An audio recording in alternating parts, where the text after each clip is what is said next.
ಗೀತಾ ಗೀತಾ ವೇಲು ಅಂದ್ರೆ ladies item. ನಮ್ಮ ಹುಡುಗಿ ಯಾಕೆ ಅದ್ರ ಬಗ್ಗೆ ಎಷ್ಟೊಂದು ತಲೆ ಕೆಡಿಸ್ಕೊಂಡಿದ್ದಾನೆ? ಅಂದ್ರೆ ಗುರೂಜಿ ಹೇಳಿದ ಹಾಗೆ ನನ್ನ ತಂಗ್ಯವ್ವನ್ನ ಮುಳುಗಿಸೋ ಹೆಣ್ಣು ಈ ಮುಖಾಂತರ ಬರ್ತಿದ್ದಾಳೆ. ತಂಗ್ಯವ್ವ ತಂಗ್ಯವ್ವ ತಂಗ್ಯವ್ವ ತಂಗ್ಯವ್ವ.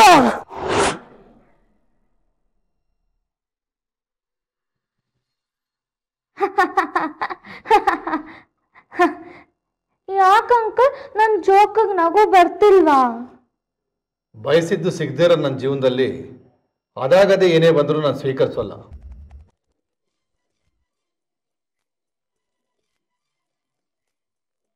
ಮಕ್ಕಳೆಷ್ಟು?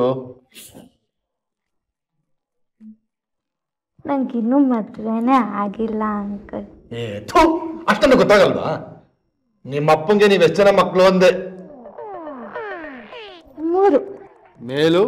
ನಮ್ಮ ಮನೇಲಿ ನಾನೇ ಒಂಥರ ಮೇಲು. ಮೇಲು ಕೀಳು ಅನ್ನೋ ಭೇದ ಭಾವ ನಮ್ಮ ಅಪ್ಪಂಗಿಲ್ಲ. ಅವರು ಗಂಡೆಷ್ಟು ಅಂತ ಕೇಳ್ತಿದ್ದಾರೆ. 2 ಅಣ್ಣಂದ್ರು. 2 ಅಣ್ಣಂದಿರು. ಸಭಾಷ್. ಈ ಆಮದು ರಫ್ತು ಅಂತ ಕೇಳಿದಿರೋ? ಅದರಲ್ಲಿ ಯಾವತ್ತೂ ಆಮದುಗೆ ಬೆಲೆ ಜಾಸ್ತಿ.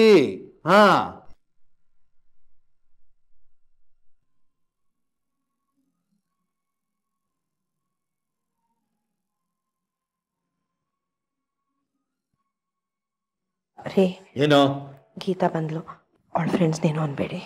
ಓ, ಹಾಗಾದ್ರೆ ಇವ್ರುಗಳ ಮುಂದೆ ಗೀತನ್ ಬೈಬೋದು? ಬಾರೆ ಗೀತಾ, ನಿಮ್ಮಪ್ಪ ತುಂಬಾ ವಿಚಾರಿಸ್ಕೊಂತಿದ್ರು ಗೀತಾ ಎಲ್ಲಿ ಅಂತ. ನಿನ್ ಜೊತೆನೆ ತಿಂಡಿ ತಿನ್ಬೇಕನ್ನೋ ಆಸೆ ಅನ್ಸುತ್ತೆ ಅವ್ರಿಗೆ, ಅಲ್ವಾ ಅಂಕಲ್? ಹೌದಮ್ಮ, ರಾತ್ರಿ ಮಗಳ ಜೊತೆ ಊಟ ಮಾಡ್ಬೇಕು ಅಂತ ರಾತ್ರಿ 12 ಗಂಟೆವರೆಗೂ ಕಾದೆ. ಆದ್ರೆ ಮಗಳೇ ಬರ್ಲಿಲ್ಲ. ನಿನ್ನ ಹೆಸರೇನಂದೆ? ಸ್ಮಿತಾ ಅಂಕಲ್. ಸ್ಮಿತಾ, ನಿಮ್ ಮನೇಲಿ ಹೇಗೆ ರಾತ್ರಿ 12 ಕಳೆದು ಹೆಣ್ಮಕ್ಳು ಮನೆಗೆ ಬಂದ್ರೆ ಒಳಗ್ ಸೇರಿಸ್ತಾರೋ? ಏನು ಅಂಕಲ್ ಹಂಗನ್ಬಿಟ್ರಿ? ನಮ್ಮಪ್ಪ ಚರ್ಮ ಸುಲ್ಬಿಡ್ತಾರೆ ಅಷ್ಟೇ.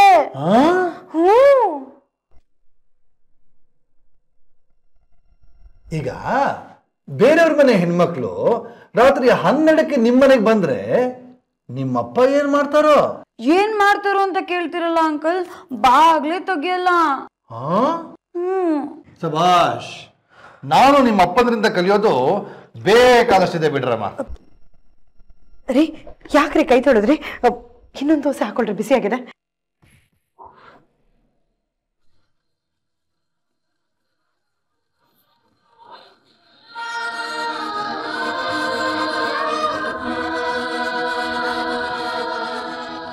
ಯಾಕ್ರಿ ನಾನೇನ್ ಮಾಡಿದೆ? ರಾತ್ರಿ ನಾನು ಬಾಗಿಲಿಗೆ ಬೀಗ ಹಾಕಿ ಮಲಗಿದ್ದೆ. ತೆಗ್ದವ್ರು ಯಾರು?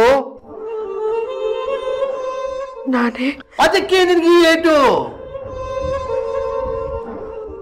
ಬೀಗದ ಕೈ ಜವಾಬ್ದಾರಿ ಯಾವಾಗಿನ್ ತಗೊಂಡೆ? ಬಾಳ್ಗೆ ಬೀಗ ಹಾಕೊಂಡು ಬದುಕ್ತವ್ರಿಗೆ ಈ ಮನೇಲಿ ಬದುಕು. ಇದು ಮನೆ ಅನ್ನಿಸ್ಕೋಬೇಕು, ಧರ್ಮಛತ್ರ ಅಲ್ಲ.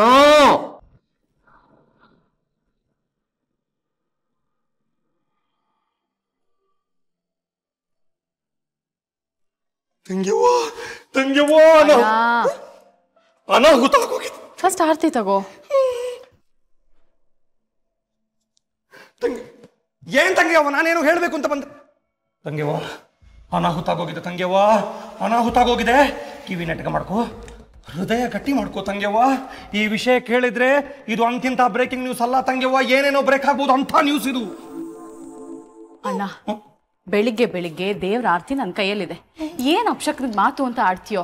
ದೇವ್ರೇನು ಮನುಷ್ಯನ ತಂಗ್ಯವ್ವ? ವರ ಕೊಡೋ ಕೈಯಲ್ಲಿ ಅವನು ಶಾಪನ ಕೊಟ್ಬಿಡ್ತಾನೆ, ಅವನು ನಂಬಕ್ಕಾಗಲ್ಲ. ಈಗೇನಾಯ್ತು ತಂಗ್ಯವ್ವ? ಗುರೂಜಿ ಹೇಳಿದ ಹೆಣ್ಣಿನ ಎಂಟ್ರಿ ಸಾಂಕೇತಿಕವಾಗಿ ಆಗೋಗಿದೆ. ಅಂದ್ರೆ ನಿನ್ನೆ ರಾತ್ರಿ ವಿಜಿ ಮನೆಗೆ ತುಂಬಾ ಲೇಟಾಗಿ ಬಂದಿದ್ದ. ಬಂದವನು ಮಲ್ಕೊಳ್ಳಿಲ್ಲ, ಹಂಗೆ ಕೂತೇ ಇದ್ದ. ಬೆಳಿಗ್ಗೆ ಎದ್ದು ನೋಡಿದ್ರೆ ಹುಡುಗನ ಮುಖದಲ್ಲಿ ಕಳೆ ಇಲ್ಲ. ಇಡೀ ಪ್ರಪಂಚದ ಕಾಯುವಿಕೆ ಕಾಡುವಿಕೆ ಎಲ್ಲ ಅವನ ಮುಖದಲ್ಲೇ ಕಾಣ್ತಾ ಇತ್ತು ತಂಗೆವಾ. ಅಷ್ಟಲ್ಲಿ ಯಾವುದೋ ಒಂದು ಫೋನ್ ಬಂತು. ಸಡನ್ ಆಗಿ ಎದ್ದು ಹತ್ತಾಯ್ತ ಹೋದ, ಒಂದು ವೇಲ್ ತಕೊಂಡು ಹೊಟ್ಟೆ ಹೋದ. ಬೇಲ? ಯಾಕೆ? ಏನ್ ತಂಗೆವ ನೀನು ನೀಟಾಗಿ ಪ್ರಶ್ನೆ ಕೇಳಕ್ಕೂ ಬರಲ್ವಲ್ಲ ನಿಂಗೆ. ಯಾಕೆ ಅಲ್ಲ ಯಾರ್ದು ಅಂತ ಕೇಳಬೇಕು ನೀನು. ಸರಿ, ಯಾರ್ದು? ಅದು ನನಗೂ ಗೊತ್ತಿಲ್ಲ. ಆದ್ರೆ ತಂಗೆವ, ಒಬ್ಬ ಹುಡುಗ ಹತಾಶನಾಗಿ ಮನೆ ತುಂಬ ಒಂದು ವೇಲ್ಗೋಸ್ಕರ ಹುಡುಕಾಡ್ತಾನೆ. ಅವನ ಗಮನ ಮನೆಯವರು ಯಾರ ಮೇಲೂ ಇಲ್ಲ. ಒಂದು ಫೋನ್ ಬಂದ ಕೂಡಲೇ ಅವನು ಎದ್ದು ಹೋಗ್ತಾನಂತಂದ್ರೆ ತಂಗೆವ್ವ ನೀನು ಯೋಚನೆ ಮಾಡು. 100% ನಾನು ಹೇಳ್ತೀನಿ, ಅವನಿಗೆ ಫೋನ್ ಮಾಡಿರೋದು ಒಬ್ಬಳು ಹುಡುಗಿ. ತಂಗೆವ್ವ, ಏನ್ ತಂಗೆವ್ವ ನೀನು ಉರಿ ಹೊಗೆ ಹಾಯ್ತಿರೋ ಹೊತ್ತಲ್ಲಿ ಕಿರುನಾಗೆ ಬೀಳ್ತಿಯಲ್ಲವಾ. ಅಣ್ಣ, ವಿಜಯ್ ಏನು ಅಂತ ನನಗೆ ಚೆನ್ನಾಗಿ ಗೊತ್ತು. ಅವನ ಬದುಕಲ್ಲಿ ಯಾವ ಹೆಣ್ಣು ಬರಲ್ಲ. ಇಷ್ಟಕ್ಕೂ ಬಂದ್ರು ಅದು ನನ್ನಿಂದಾನೆ ಅಂತ ಅವನು ಅವತ್ತೇ ಹೇಳಿದಾನೆ. ಯಾವ ವಿಷಯ ಇದ್ರೂ ಅವ್ನು ನನ್ನಿಂದ ಅಂತೂ ಮುಚ್ಚಿಡಲ್ಲ. ಹಾಗೇನಾದ್ರೂ ಆಯ್ತು ಅಂದ್ರೆ ಅದನ್ನ ನೋಡ್ಕೊಳ್ಳೋದಕ್ಕೆ ಗುರುಜಿ ಇದ್ದಾರೆ. ನೀನ್ ಅದ್ರ ಬಗ್ಗೆ ತಲೆ ಕೆಡಿಸ್ಕೊಳ್ಳೋದು ಬೇಕಾಗಿಲ್ಲ. ಬೆಳಿಗ್ಗೆನೆ ಯಾಕೋ ಹಿಂಗ್ ತಿಂದು ಮಂಗನ್ ತರ ಆಡ್ತಾ ಇದ್ಯಾ? ನಾನು ಅವ್ರಿಗೆ ಆರತಿ ಕೊಡ್ಬೇಕು. ನಾನು ಹಿಂಗು ತಿಂದ ಮಂಗ? ಅಯ್ಯೋ, ಒಬ್ಳು ಹೆಣ್ಣು ಹೇಗೆಲ್ಲ ಆಟ ಆಡಿಸಿ ಸೋಲಿಸ್ತಾಳೆ ಅಂತ ಅನುಭವದ ಮೇಲೆ ಅನುಭವ ಪಡ್ಕೊಂಡಿರೋ ನನ್ನ ಮಾತನ್ನ ನನ್ನ ತಂಗಿ ಕೇಳ್ತಿಲ್ಲ. ಇದೆಂಥ ವಿಪರ್ಯಾಸ ದೇವ್ರೆ. ಪ್ರೂವ್ ಮಾಡ್ತೀನಿ, ಸಾಕ್ಷಿ ಸಮೇತ ಪ್ರೂವ್ ಮಾಡ್ತೀನಿ. ಆದ್ರೂ ವಿಜಿ ಮನೆಯಿಂದ ಹೋಗಿರೋದು ಒಬ್ಳು ಹುಡುಗಿಗೋಸ್ಕರನೇ.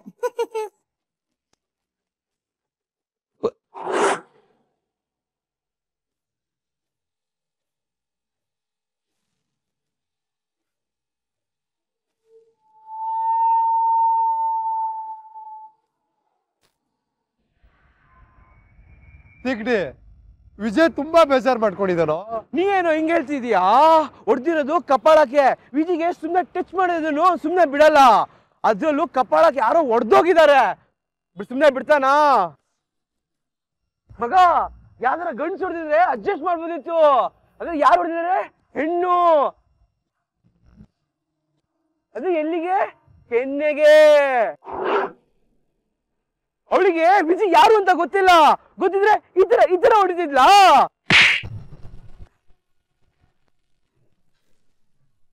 ಅವಳು ಹೊಡೆದಿರೋದು ಒಂದ್ಸತಿ, ಆದ್ರೆ ನೀನು ಅದನ್ನೇ ನ್ಯೂಸ್ ಚಾನಲ್ ಬ್ರೇಕಿಂಗ್ ನ್ಯೂಸ್ ತರ 10 ಸತಿ ಹೇಳಿ ಓಡಿಸ್ತಾ ಇದೆಯಲ್ಲ.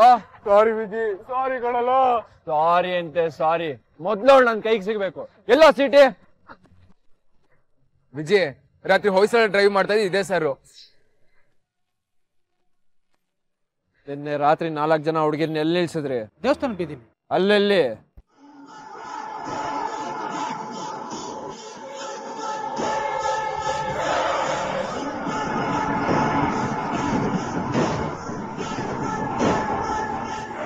ನಡೀರೋ.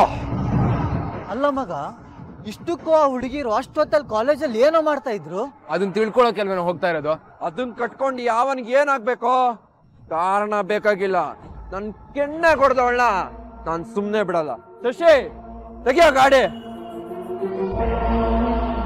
ಸರ್ ಒಂದ್ ಕೆಲಸ ಮಾಡಿ, ಆಫೀಸ್ಗೆ ಬಂದು ನಾನೆಲ್ಲ ನೋಡ್ಕೊಂತೀನಿ. ಆಮೇಲೆ ಹುಡುಗಿ ಎಲ್ಲಿ ನಿಲ್ಸಿದ್ರಿ? ವಿಜಯ್, ಎಲ್ಲಿಗೋ?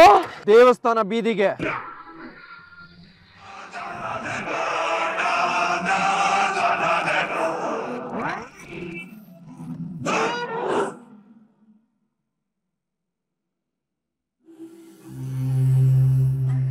ಈಗ ಯಾರು ಬಾಯ್ಬಿಡ್ತಿಲ್ಲ?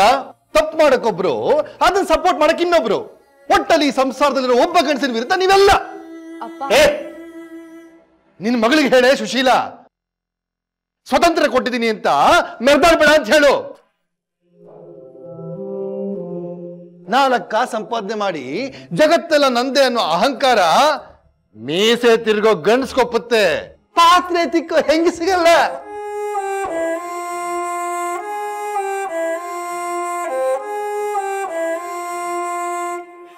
ಇವತ್ತು ನನ್ನ ಮನೆಗೆ ಸರತ್ನಲ್ಲಿ ಗರ್ಲ್ ಫ್ರೆಂಡ್ಸ್ ಬರ್ತಿದ್ದಾರೆ, ನಾಳೆ ಬಾಯ್ ಫ್ರೆಂಡ್ಸ್ ಬರ್ಲಾದ ಏನೇ ಗ್ಯಾರಂಟಿ? ಒಟ್ಟಾರೆ ನನ್ನ ಮಾತಿನ ತಾತ್ಪರ್ಯ ಇಷ್ಟೇ, ನಮ್ಮ ಮನೆ ಇರೋದು ದೇವ್ರ ಬೀದಿನಲ್ಲಿ. ಎಲ್ರು ದೇವ್ರ ತರ ಇದ್ರೆ ಒಳ್ಳೇದು. ಅದನ್ ಬಿಟ್ಟು ಯಾವನಾದ್ರೂ ನನ್ನ ಮಗ ನನ್ನ ಮನೆ ಬಾಗಿಲಿಗೆ ಬಂದ್ರೆ ಮಕ್ಕಳು ಅಂತ ನೋಡ್ದೆ ಅಡ್ಡಡ್ಡ ಸಿಗಿದಾಕ್ಬಿಡ್ತೀನಿ. ಹುಷಾರ್.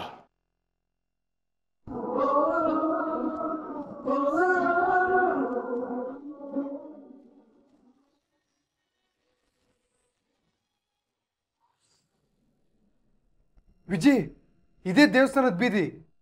ಇಲ್ಲಿಂದ ನಿಧಾನಕ್ಕೆ ನಡಿ, ಇವತ್ತು ಅವಳು ಸಿಕ್ಕಾಕೊಂಡ್ಲು.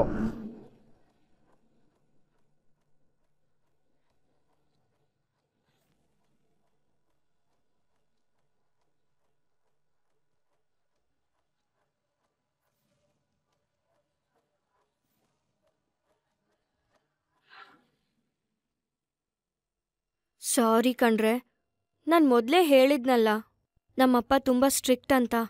ಲೇ, ಸ್ಟ್ರಿಕ್ಟು ಅಂತನೂ ಹೇಳಿದ್ಯಾ, ಸಿಟ್ಟು ಅಂತನೂ ಹೇಳಿದ್ಯಾ, ಆದ್ರೆ ಈ ಪಾರ್ಟಿನಾ? ಓ ಮೈ ಗಾಡ್. ನನ್ಗಂತೂ ನಿಮ್ಮ ಅಮ್ಮಂಗೆ ಹೊಡೆದಾಗ ಶಾಕ್ ಆಗಿ ತಿಂದಿದ್ದ ದೋಸೆ ಎಲ್ಲ ಈಚೆ ಬರೋ ಥರ ಆಗೋಯ್ತು. ಹೇಗೋ ಮ್ಯಾನೇಜ್ ಮಾಡಿ ನುಂಗ್ಬಿಟ್ಟೆ. ನಿಮ್ಮಪ್ಪ ಶಿಸ್ತಿನ ಮನುಷ್ಯ ಅಲ್ಲ, ಪಕ್ಕ ಲೂಸ್ ಪ್ರಜೆ. ಮುಚ್ಚೆ ಬಾಯಿ. ಅವರು ನನ್ನಪ್ಪ. ನನಗೆ ಹೇಗೆ ದೃಷ್ಟಿಕೋನ ಇರುತ್ತೋ ಅವ್ರಿಗೂ ಒಂದು ದೃಷ್ಟಿಕೋನ ಇರುತ್ತೆ. ಅದು ನನ್ನ ಕಣ್ಣಿಗೆ ತಪ್ಪಾಕೊಂಡ್ರೆ ಅದು ಸರಿ ಹೇಗೆ ಅಂತ ಅವ್ರ ಕಣ್ಣಿಗೆ ಅರ್ಥ ಮಾಡಿಸ್ಬೇಕು. ಅದ್ಬಿಟ್ಟು ಅವ್ರ ವ್ಯಕ್ತಿತ್ವಕ್ಕೊಂದು ಕೆಟ್ಟ ಹೆಸರು ಕೊಟ್ಟು ನಾಲ್ಗೆ ಚಪ್ಲ ತೀರ್ಸ್ಕೋಬಾರ್ದು. ಒಂದು ತಲೆಮಾರಿನ ಯಾವುದೋ ಒಂದು ಆಲೋಚನೆ ಆಳ್ತಾ ಇರುತ್ತೆ.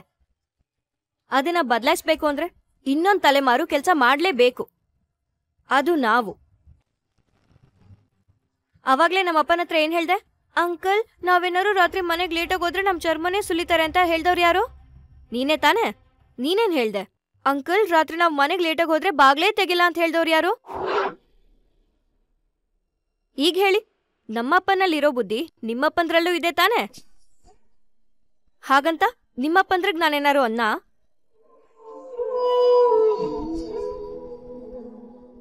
ಸಾರಿ ಕಣೆ ಗೀತಾ. ಗೀತಾ, ಸಾರಿ ಕಣೆ. ಗೀತಾ,